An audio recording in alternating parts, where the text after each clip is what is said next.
제가 과거에 교육 전도사를 할 때, 그때는 여러분 아시는 대로 한참 전이니까 주일에 오후 예배가 아니라 저녁 예배가 있었습니다. 그럼 저희 교육 전도사들은 참 저녁 먹는 데가 애매했습니다. 주일날 어디 가서 밥 사 먹기도 그렇고. 그런데 그 교회 담임 목사님께서 교육 전도사들은 밥 먹을 데 없으니까 우리 집에 와서 같이 밥을 먹자. 주일날 저녁 예배 전에 늘 교육 전도사들이 담임 목사님 댁에 가서 사모님께서 해주시는 저녁을 먹었습니다. 일주일 내내 기숙사 밥을 먹다가 주일날 저녁에 얼마나 사모님이 맛있게 해주시는지 항상 아주 즐겁고 행복한 시간이었습니다. 이제 식사 전후에 이제 이런저런 이야기를 담임 목사님과 나눌 시간이 있었는데, 그때 저희들이 다 미혼이니까 제일 관심이 연애하고 결혼 아니겠습니까? 어느 날 제 옆에 앉은 교육 전도사님 한 분이 담임 목사님께 이렇게 질문을 했습니다. 목사님 앞으로 사위도 보셔야 되고 며느리도 보셔야 되는데, 사위나 며느리를 보실 때 제일 중요한 관심 1순위가 무엇입니까? 이렇게 물었습니다. 여러분, 정답은 정해져 있는 것 아닙니까? 꽤 큰 교회 담임 목사님이 사위나 며느리 볼 때 제일 중요하게 보는 게 뭘까요? 신앙 아니겠습니까? 이제 그 대답을 다들 예상하고 있었는데 목사님이 이렇게 말씀하셨습니다. 신앙이 중요한데 나한테는 신앙보다 더 중요하게 여기는 게 하나가 더 있어. 저희가 깜짝 놀랐습니다. 당연히 신앙일 텐데 무엇을 생각하실까? 목사님이 이렇게 대답을 하셨습니다. 신앙이 물론 중요하지. 그런데 내가 오랫동안 목회를 해보니까 하나님을 믿지 않는 것은 문제지만 하나님을 믿는 젊은이라면 신앙의 열심은 나이가 들어가면서 더 깊어질 수도 있고 얕아질 수도 있는 것 같아.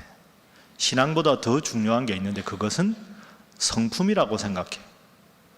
신앙이라고 하는 것은 그 사람의 식물에 비유하면 열매나 꽃과 같아서, 열매나 꽃은 화려해 보이지만 오래 못 가는 그런 식물들도 많잖아. 식물의 뿌리에 해당되는 게 성품이야. 그 사람 성품이 밝고 우직하고 성실하고 매사에 긍정적이면, 그런 뿌리를 가진 사람이면 신앙생활에 열심히 아주 화려하지 않은 것 같지만 나이가 들면서 점점 신앙이 아름답게 열매 맺는 그런 사람들이 될 경우가 많아.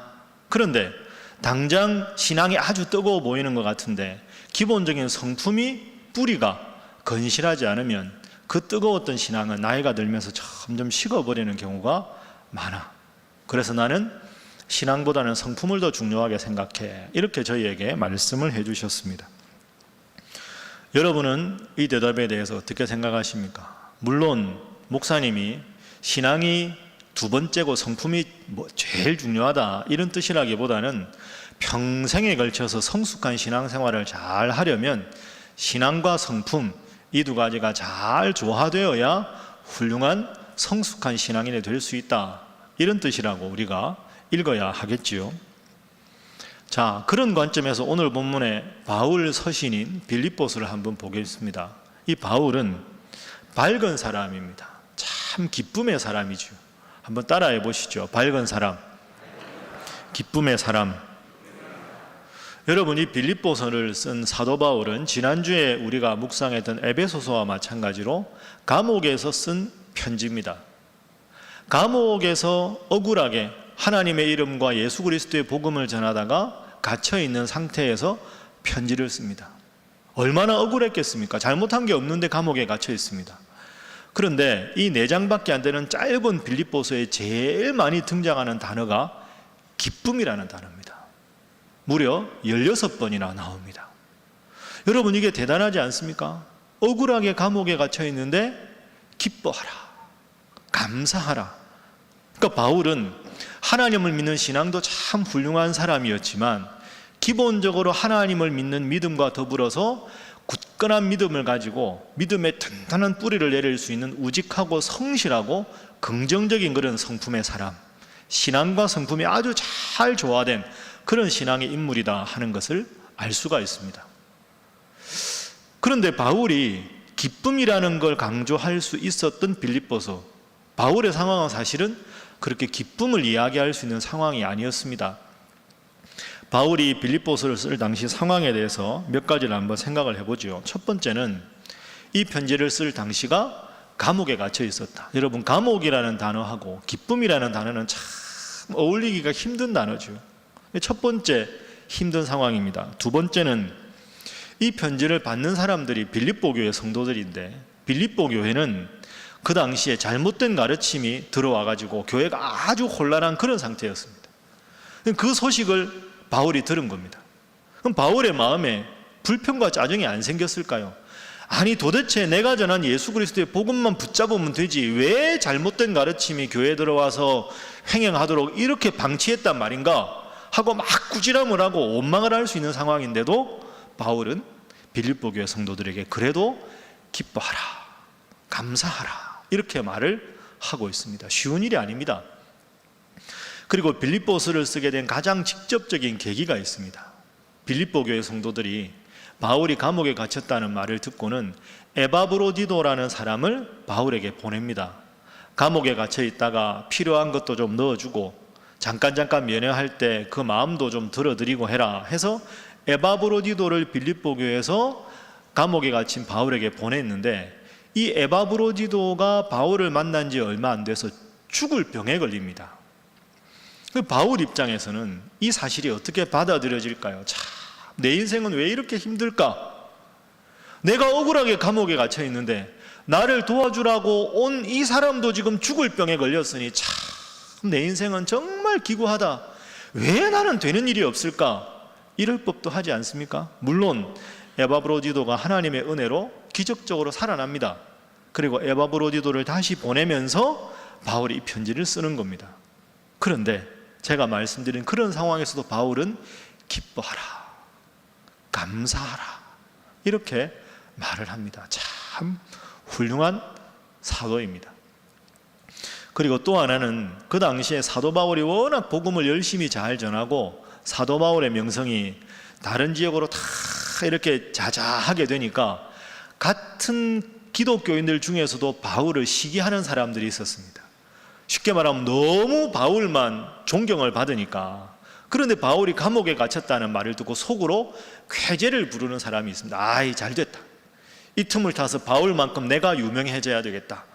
그러니까 바울을 시샘하던 사람들이 이단도 아니고 다른 종교인도 아니고 같은 예수 그리스도를 믿는 기독교인 중에서도 바울을 시샘하고 투기하고 헐뜯는 무리들이 있었습니다. 이걸 다 알면서도 바울은 기뻐하라, 감사하라, 이렇게 말합니다. 여러분, 어떻게 이럴 수 있을까요? 제가 말씀드린 네 가지 기억하십니까? 억울하게 감옥에 갇혔지요. 그리고 빌립보 교회는 문제가 많지요. 에바브로디도는 죽을 병에 걸렸지요. 자기가 감옥에 있는 걸 가지고 시기 질투하는 동료 기독교인들도 많은 이런 상황이면 없던 짜증도 생기고 없던 불평도 생기는 게 당연하지 않습니까? 그런데도 나는 기쁘다. 여러분도 기뻐하십시오. 어떻게 바울이 이럴 수가 있었을까요? 여러분, 지난 한 주간 어떻게 지내셨습니까? 참 날씨도 덥고 비도 오고 짜증나기 딱 좋은 그런 상황 아닙니까? 그 짜증나고 불평나는 상황 견디느라고 힘드셨지요. 남의 입장이고 뭐고 헤아릴 겨를도 없이 내가 억울한 일이 있고 내가 답답한 일이 있으면 막 누군가에게 쏟아내고 싶고 짜증내고 싶고, 혹시 그렇게 일주일을 보내시지 않았습니까? 우리는 날씨만 가지고도 이런데, 작은 것만 가지고도 이런데, 바울은 이런 큰 네 가지 문제 앞에 어떻게 그렇게 기뻐할 수 있었을까? 어떻게 그렇게 감사할 수가 있었을까요? 거기에는 아주 중요한 이유가 있습니다. 바울의 관심과 우리의 관심이 달랐기 때문입니다. 바울의 관심이 무엇이었느냐? 이제 두 번째 장면으로 넘어갑니다. 바울의 관심, 바울의 초점은 자신이 아니라 복음이었다 하는 것이 아주 중요합니다. 여러분, 바울이 지금 로마 감옥에 갇혀 있습니다. 그런데 빌립보서를 자세히 읽어보면 이 바울의 관심과 우리의 관심이 달랐습니다. 바울은 감옥에 갇힌 자신에게 관심을 주지 않았습니다. 감옥에 갇혀 있지만 나의 본질적인 관심과 사명은 복음이다.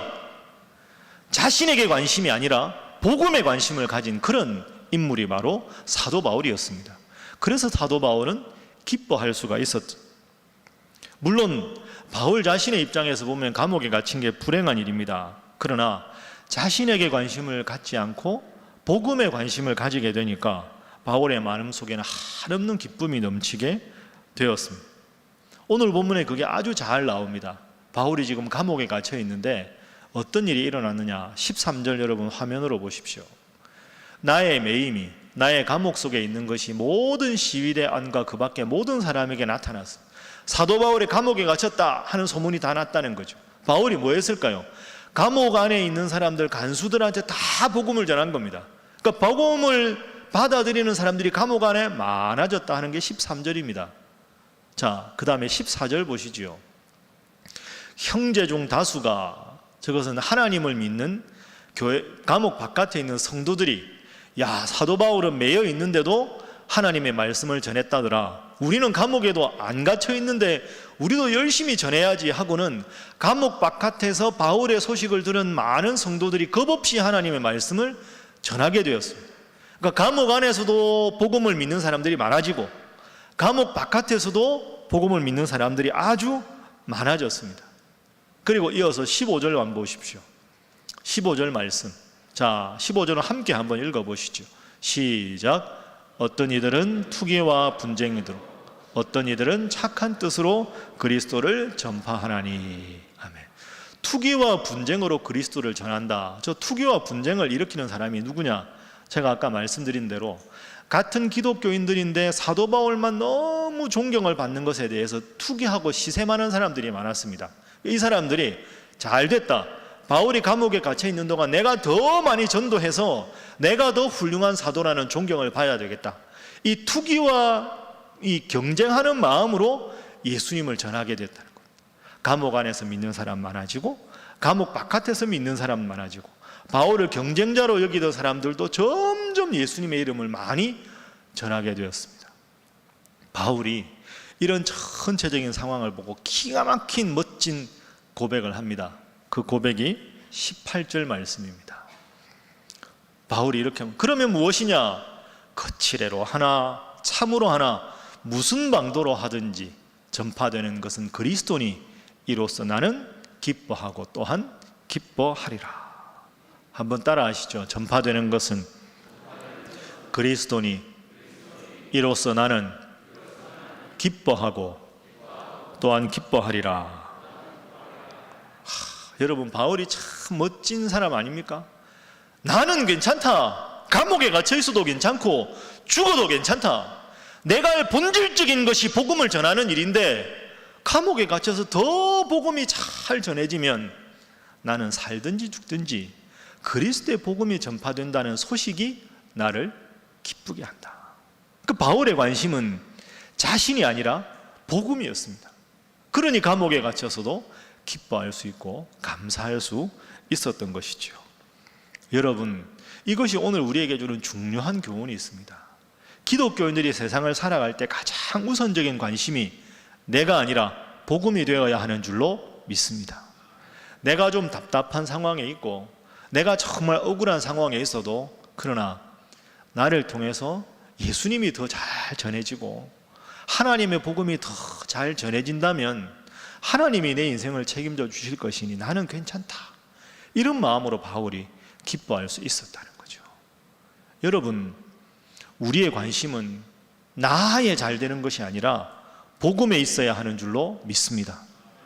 복음에 관심이 있다는 게 무슨 뜻일까요? 여러분, 우리가 다 복음 하는데 예수님 믿는 복음이 어떤 의미가 있습니까? 여러분은 정말 내가 예수님을 믿고 하나님의 자녀가 된 이 복음의 기쁨이 여러분의 마음속에 있으십니까? 저는 생각만 해도 너무 좋습니다. 내가 예수님을 믿게 되었다, 이것보다 세상에서 좋은 일이 어디 있습니까? 일상을 늘 살아가면서도 하나님 앞에 기도하면 하나님이 마음의 평안을 주시는 게 얼마나 감사한 일입니까? 사람들의 마음의 평안이 없는 제일 큰 이유가 뭐죠? 죄 때문에 그렇습니다. 죄의식 때문에 불안한데 이 죄 문제를 다 해결해 주신 분이 주님이십니다. 힘들고 어려운 일이 있으면 주님 앞에 기도하면 주님이 들어주시니 기도는 의무가 아니라 특권이라는 게 얼마나 감사한 일입니까? 또 때로 내가 일이 잘 되어 교만할 수 있는데도 하나님의 은혜라고 고백하면 겸손할 수 있다는 게 얼마나 좋은 일입니까? 그리고 이 생에서 이런 평안과 기쁨과 기도의 특권만 누리는 게 아니라 저 영원한 천국에서 영원히 살아갈 수 있다는 게 얼마나 큰 특권입니까? 그 바울은 이런 마음이 속에 있으니까 감옥에 갇혀도 억울해도 감사할 수 있었던 거죠. 여러분, 우리가 잘 아는 복음성가에 있습니다. 내 마음 속에 있는 참된 이 평안은 누구도 빼앗을 수 없네. 주님은 내 마음의 구주 되셨네. 오, 주 없이 살 수는 없네. 오, 주 없이 살 수 없네. 주님만 나를 구하시네. 주님 없는 세상 평화 없네. 오, 주 없이 살 수 없네. 바울이 감옥 속에서 이 곡을 알았다면 이 곡을 부르지 않았을까요? 나는 감옥에 있어도 내 마음의 평화를 누립니다. 주님 없이 살 수 없습니다. 내가 아니라 주님께 내 삶을 드리기를 원합니다. 사랑하는 성도 여러분, 나를 위주로 살아간다면, 관심이 나에게 있다면 바울이 감옥 속에 갇힌 것은 바울이 보기에는 복음의 걸림돌입니다.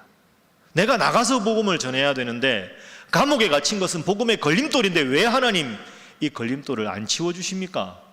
근데 바울은 자신에게 관심이 있는 게 아니라 복음에 관심. 그러면 하나님께서 감옥 속에서 내가 뭘 하기를 원하실까? 여기서 복음을 전하면 되겠구나. 그러니까 자극을 받아서 바깥에 있는 성도들도 복음을 전하지 않습니까?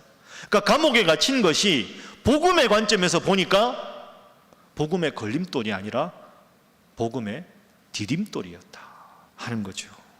여러분 꼭 기억하십시오. 나 위주로 살아가지 않고 복음 위주로 살아간다는 것은 나의 인생을 포기하는 게 아닙니다.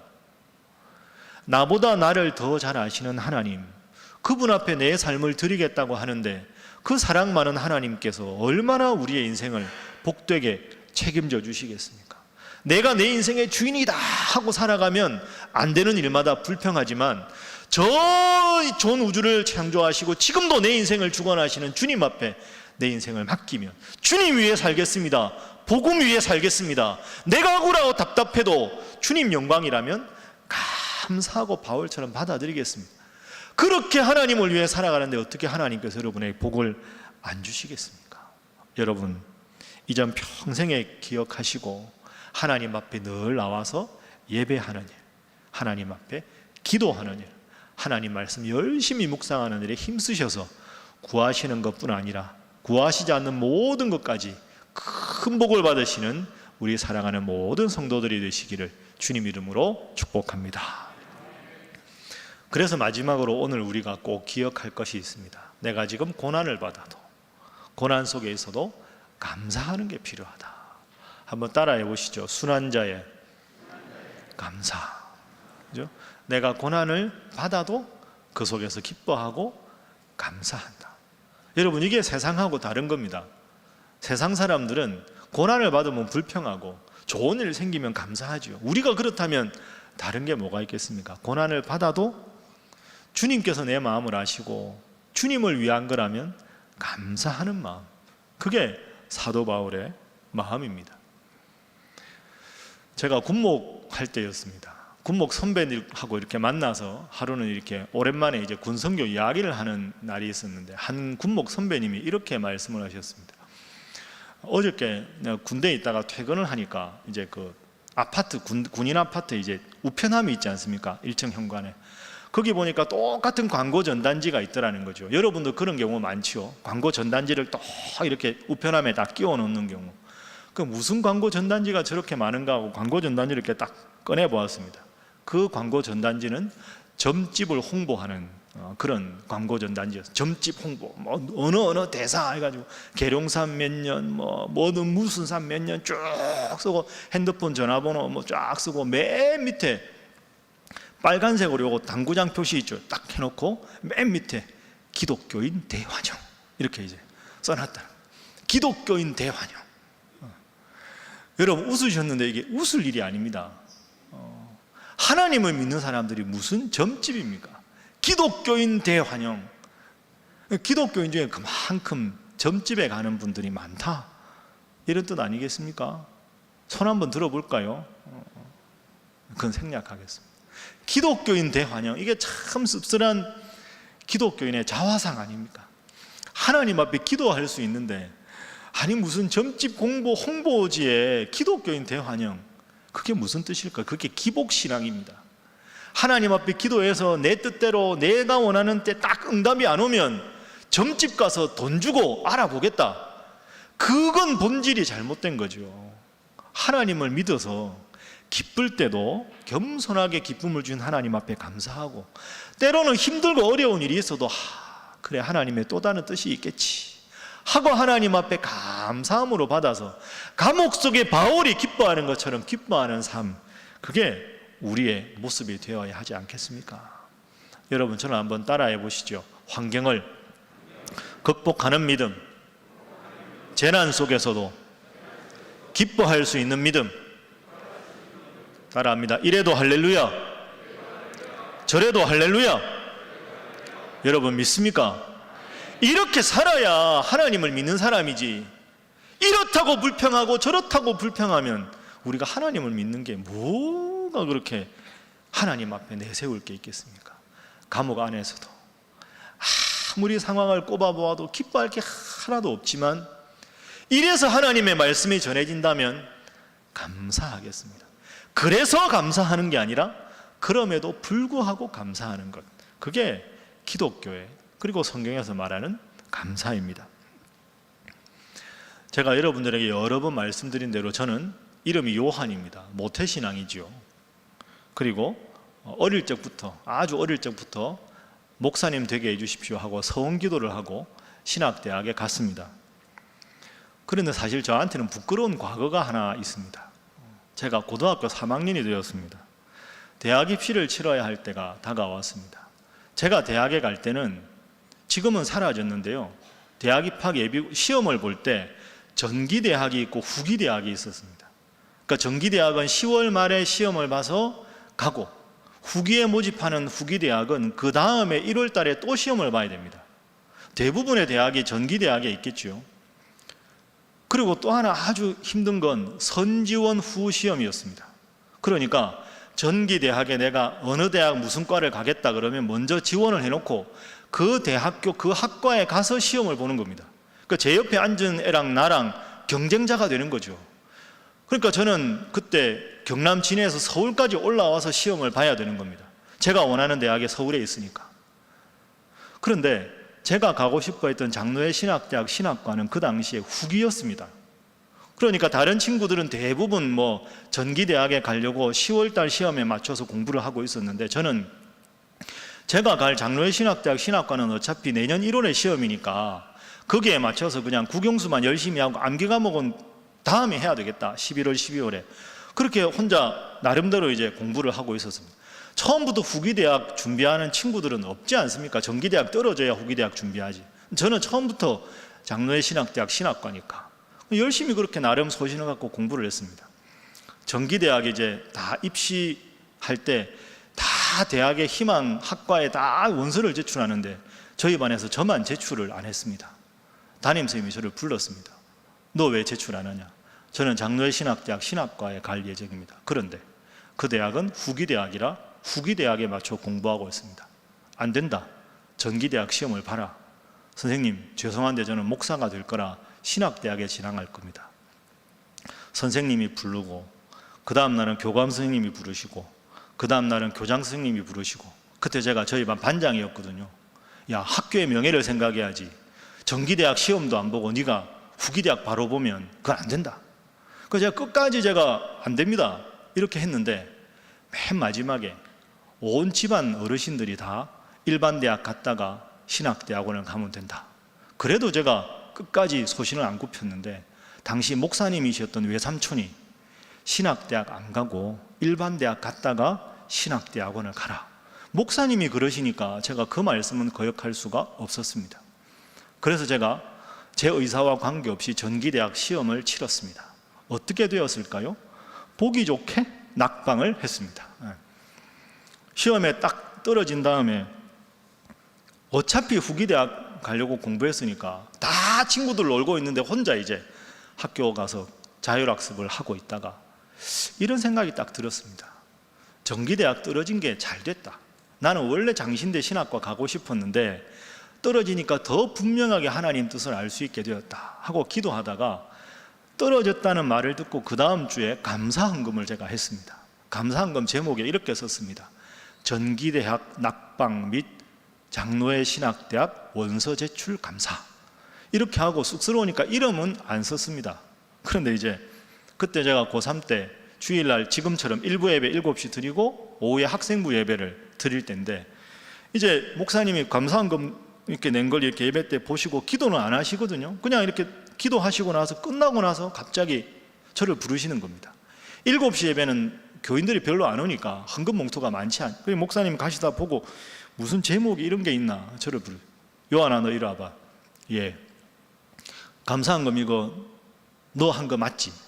이름 안 썼지만 예 제가 했습니다. 그래 참 훌륭하다 하고 막 웃으셨습니다. 그 다음 주일날 목사님 주일 설교 제목이 범사에 감사하라 였습니다. 그리고는 범사에 감사하라 하시면서 제 예를 드신 겁니다. 지난주에 배효한 학생이 감사헌금을 했는데 전기대학 낙방 및 장로회 신학대학 원서 제출 감사하라고 했습니다. 교인들이 막 웃었습니다. 그래 목사님이 결정적으로 이 말씀을 하셨어요. 제가 지금까지 목회하다가 대학 입시 떨어졌다고 감사헌금 한 건 이 학생이 처음입니다. 그럼 교인들이 다 웃고 저는 아주 교회 소문이 나가지고 참 그런 적이 있었습니다. 그 은혜로 여하간에 제가 장로회 신학대학 신학과 입학을 해서 목사가 되어서 오늘 이렇게 여러분들 앞에 서게 되었습니다. 그때 당시에 감사헌금을 한 제 마음은 정말 진실한 마음이었습니다. 여러분 한번 잘 생각해 보십시오. 시험에 합격하면 감사하고 시험에 떨어지면 불평하는 겁니까? 그럼 우리가 세상 사람들과 다를 게 무엇입니까? 떨어져서 더 많은 걸 배울 수도 있고 합격했는데 더 교만해져서 사람이 더 안타까운 지경에 이르는 경우가 얼마나 많이 있습니까? 여러분 하나님을 믿는다는 게 뭘까요? 모든 일에 다 하나님의 뜻이 있다고 믿고 그 상황과 그 벌어진 일에 대해서 하나님 뜻이 무엇인가를 끝없이 묻고 기도하는 것, 그게 하나님을 믿는 사람의 삶의 태도가 아니겠습니까?